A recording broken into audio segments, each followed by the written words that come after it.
In Costa Rica, not all gated communities are the same.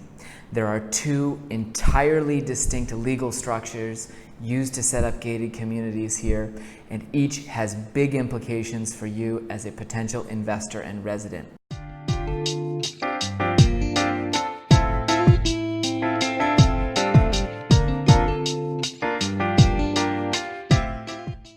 Greetings from Costa Rica. I hope you and your family are well.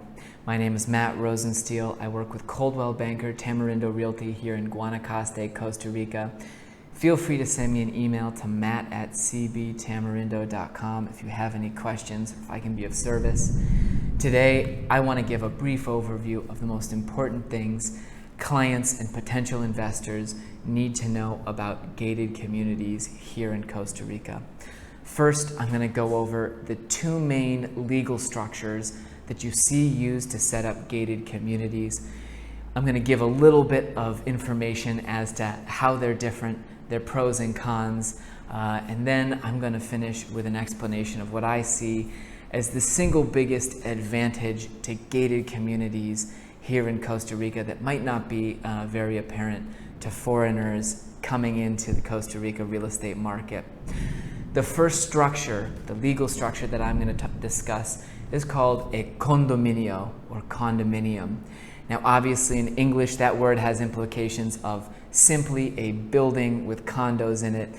Yes, this legal structure can refer to a building with condos in it, but in Costa Rica, the legal structure of a condominio is actually much more. Condominios can be vertical or horizontal. You can see them set up for those buildings where a first floor condo is part of this condominium, but it can also be applied to a large plot of land. And you might see a residential development where you're buying undeveloped parcels that is also set up as a condominio, and in that case it would be a condominio horizontal. It's important to understand that the condominio is a separate legal entity superimposed, sort of like a matrix or a framework on top of all of the titled properties within it. You can still absolutely own a fee simple titled property within a condominio and have the full use and possession rights that anybody would for a fee simple titled property in the US, Canada, etc. The difference here is that as part of that condominio legal structure, that titled property is going to be legally bound by bylaws that are nationally registered. It's an important point to make here that the nationally registered bylaws and the existence of a legal condominio framework that encompasses the titles of properties within either a building or a residential development, that gives the condominio and its relevant covenants, codes, and restrictions, etc., the force of law. It's an important distinction that we're going to make with the second legal structure we discuss here, but here you would see that if you're purchasing a property that is part of a legal condominio, that both the bylaws and the current administrator, the person who legally represents the condominio as an entity, are both nationally registered. And because of that, you can find that the homeowners administration, through the administrator, can enforce rules, regulations about paint colors, interior design, the elements of a home, etc., because they have those laws, bylaws registered as part of the condominio, which is superimposed on top of that framework of properties.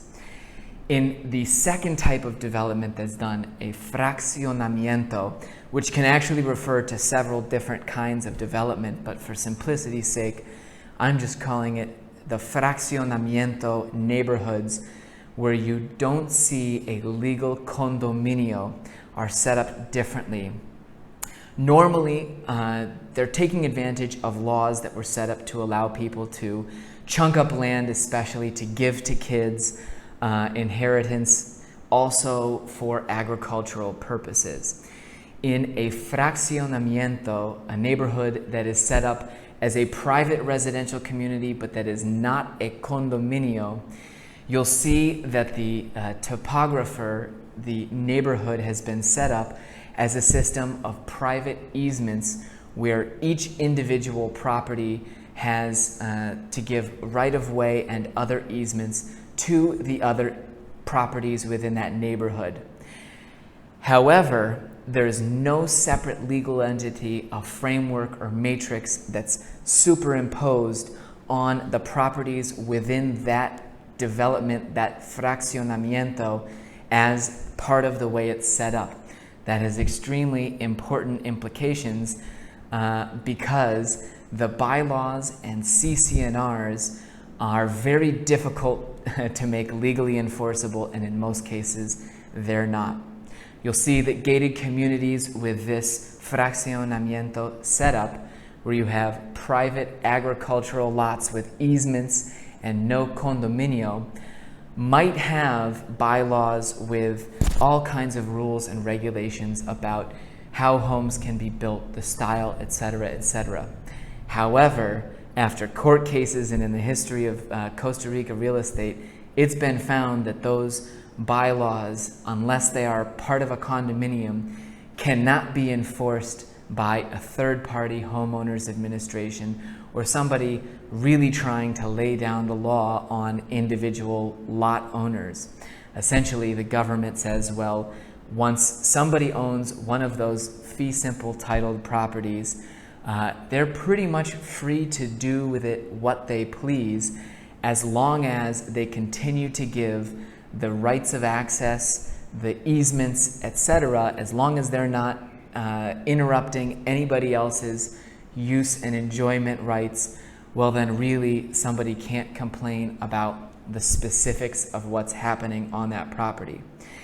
It's also important to note that there are national laws that apply to this kind of development that do restrict what people can do, and those are applicable whether or not there's a homeowners association. For example, on lots that are segregated through fraccionamientos, normally you can, if the parcels are set up through the agricultural program, for example, you can only build up to 35% of the property as a construction footprint. I'm sorry, that's 15%, not 35. And you can only build 2 primary structures. A second house can only be up to 35% as big as the first one. So you do see national laws that regulate how you can use that property. But if an HOA tries to be more specific, they need some other agreement, contract, etc., that a buyer would have to sign in order to be able to enforce that sort of agreement. No matter what type of gated community we're talking about, a condominio or some kind of fraccionamiento, there's one big benefit that I wanted to explain to anybody watching that I think is important, especially from a foreigner's perspective. And here in Costa Rica, there is very little land with an applicable zoning plan. In the Central Valley and metropolitan areas, or right up close to the coast in highly profitable commercial areas, yes, there are zoning plans, but in much of the space in between in Costa Rica, there's almost no zoning restriction on any piece of land that has public road frontage. So if you purchase a piece of property in a public area with that public road frontage, again, unless it's one of those exceptions, your neighbor is virtually unrestricted in how they want to develop their property with time. You might invest and find that in 10, 20 years down the road, someone decides to put in a bar. Your neighbor might rent their land to a telecom company and put in a giant antenna. Virtually anything can happen next door to you. In a gated community, whether you've got the full condominio legal structure backing you up or just a simple fraccionamiento, as long as the road access to the properties around you is private, the national law is going to protect you from your neighbors developing a commercial enterprise or subdividing their parcel and selling hundreds of small little properties, etc. And to me, that private road access, meaning that it is restricted, is a long-term guarantee to you as an investor that what's going to happen next door to you is somewhat controlled. In addition to my public videos, I also send out emails with links to private ones regarding topics that, frankly, I don't want to open a public debate on. Things like security, tecoculture, even xenophobia, I cover through these private videos. If you'd like to get those links as well, please send me an email. matt@cbtamarindo.com is my address. Just put YouTube email newsletter in the subject line, and I'll be happy to add you so that you also get those topics. Thanks very much for tuning in today. Hope to see you again. Send me any questions, and pura vida.